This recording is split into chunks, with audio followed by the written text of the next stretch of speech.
Vi kan se, at jeg har de 3 skåle her med vand uden salt, vand med 1 gram salt og vand med 30 gram salt.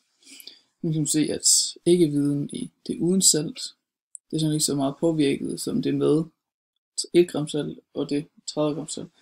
Og det hænger noget sammen med, at pH-værdien i vandet. Fordi jo mere salt du putter i, jo mere falder pH-værdien i vandet.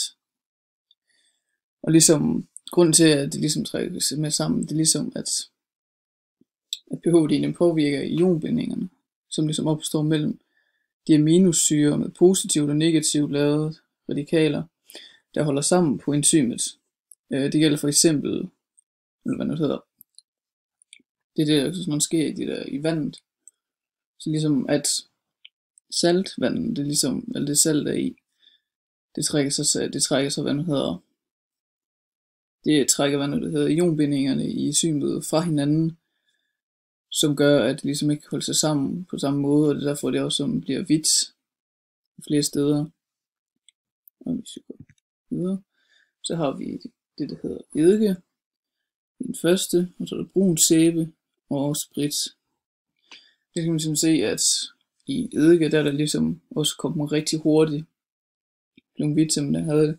Og det var lidt at gøre med, at det er en meget kraftig syre, der eddike, de har en pH-værdi, det er nede på 6, mener jeg.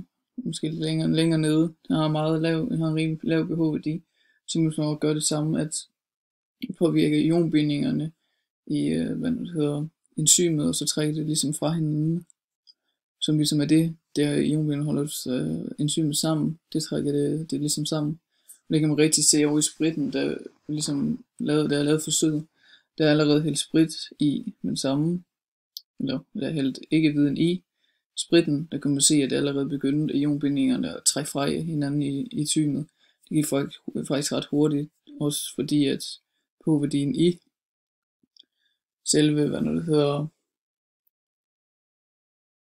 sprit, den er helt nede på 2, og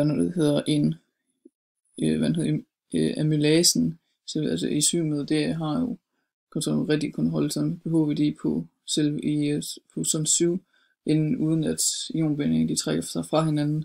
Så det har også noget at gøre med, at det sker så hurtigt.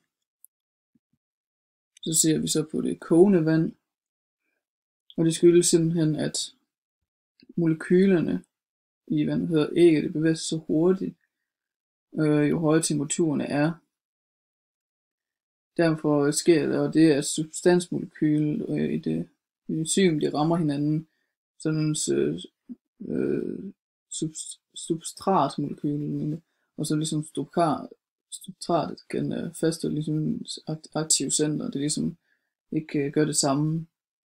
Men de har jo ligesom også i, på pH-værdi har de også den der temperatur, og de har en pH-optimum, så har de også en temperaturoptimum. Og deres temperaturoptimum i, æggehvidestemperaturen i dyreceller, det er jo over på 37 grader. Så hvis man ligesom putter kogende vand ned i det, så vil det ligesom også skille sig fra. Så vil det gøre det samme, at det ligesom, ja, ionbindingen, de også trækker sådan anden. Og den der,